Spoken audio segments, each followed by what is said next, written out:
what I'd like to show you now is some guitar tapping, some fret tapping, and also combining it with some percussion in all different ways, and maybe some harmonics. I'll just try to avoid doing anything regular on the guitar, so you're getting a flavour of some, what in classical music they call extended techniques. So it's any way of playing the instrument which is not the kind of most conventional way, but to me, there shouldn't be any conventions in guitar playing. You should just treat it like however you want to play it, you know, it just shouldn't matter. So the tuning I'm in is B flat, F, C, F, A flat, C. Now that's really low, it's really low, because I have very low gauge strings. I have a 68 on the bottom and a 15 on the top, and that's why I'm able to tune so low. If you try to tune to this pitch, your strings are going to be really, really floppy. So that's okay for when you're working it out from watching this video. When you come to play it, I would recommend go up a tone from where I am, which would be C, G, D, G, B flat, D. So it's like an open minor chord on 5 strings, and then with the perfect fourth of that minor chord in the bass. So it's kind of, the whole thing is suspended, like almost like the whole tuning is like a slash chord, which is quite a cool sound. So let me start with a bit of a groove, just using the left hand. So I'm going to start with the left hand inverted, upside down. I'm doing a little bar on 2 strings, and get a little power chord that way. I'm going to play a little groove, but to get the groove kind of having a bit of kind of funkiness to it, I'm going to use the left hand, the remaining fingers, to get a little bit of percussion in there. So I'm going to slap the strings. So the groove is like this.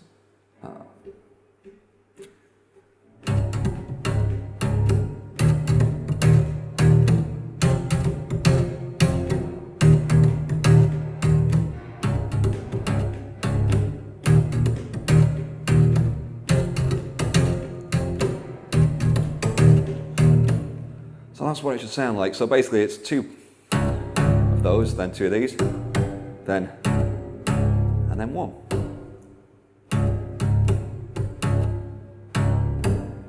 And then, as we tend to do on the guitar, I move it around and see what sounds good. Okay, so that can be our left hand part. What I would recommend trying then is get your right hand going anywhere on the guitar, just playing crotchets, just playing, just as if your right hand is your foot that's tapping along with the music.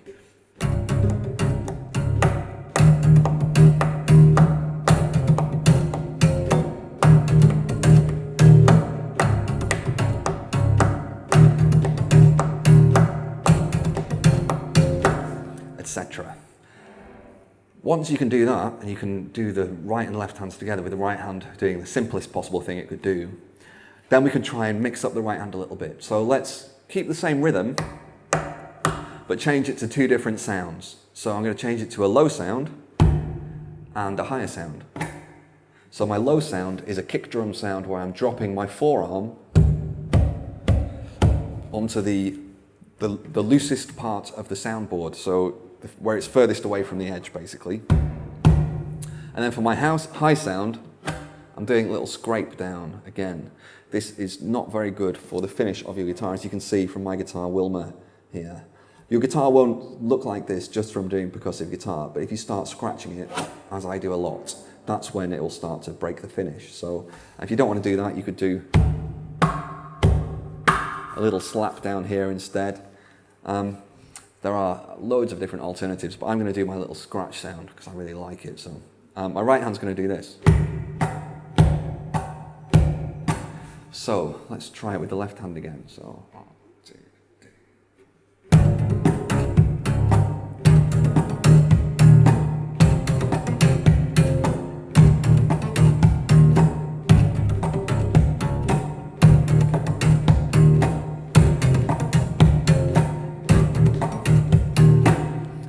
So it's a little bit cooler now.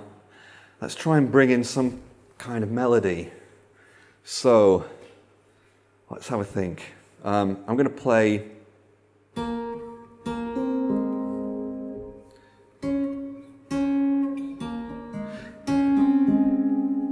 So my melody, I'll start by tapping a melody note on, that's the 5th fret of the 3rd string, and then I'm going to pluck the top 2 strings open, and then I'll change it. So I'm going to tap the 8th fret of the 3rd string, and it's exactly the same. So I'll try and introduce that with the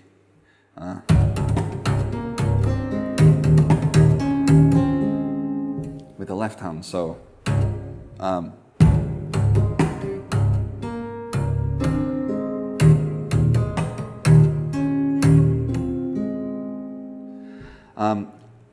found that when I played that then, there wasn't time to get back for my kick drum.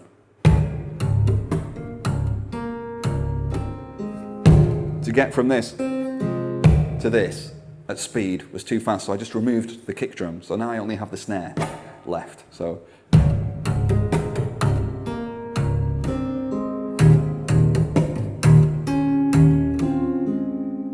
okay, now I've got a couple more bars to fill, or half bars. So I don't want to do any more of this stuff. We've had that now. So I'm going to do some harmonics for the rest of the melody.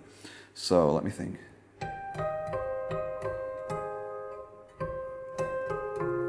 Okay, so that's my choice of notes for the harmonics there, really. So I'll start with just at the 19th fret. I'll just go 1st string, 2nd string, 3rd string. So I'm up to this chord here, 7th fret. So and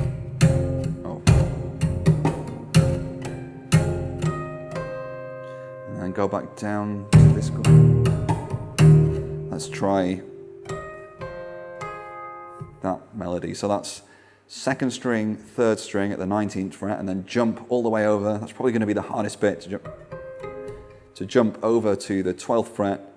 And okay, so the way I'm playing these harmonics is I'm touching the string really, really lightly with my index finger, and then plucking with my big super uber nail, my big acrylic reinforced nails that I have.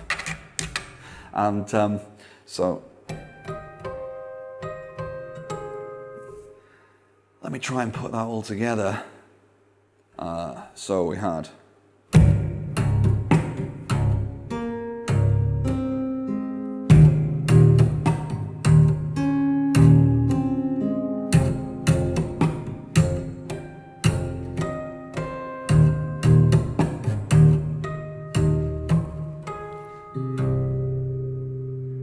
okay, so let me speed it up now to a kind of musical tempo and see if what I've done there actually sounds like music. Let's find out. This will be an interesting moment. So I'll go right from the start again. So we started with just the left hand, then I added this in downbeats, then I changed it to the, and then I added the melody. Okay, so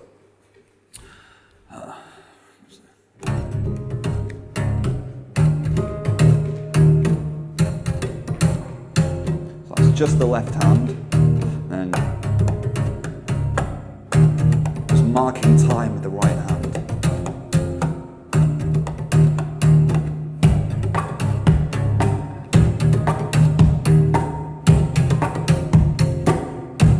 Let's get the melody there.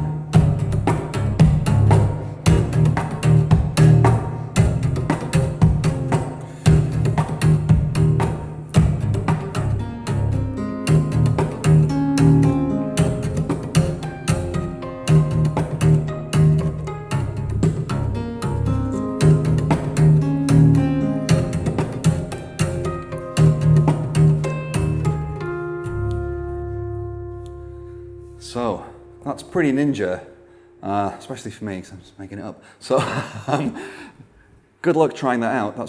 That's pretty complicated. Let's set that to difficulty level ninja. Okay.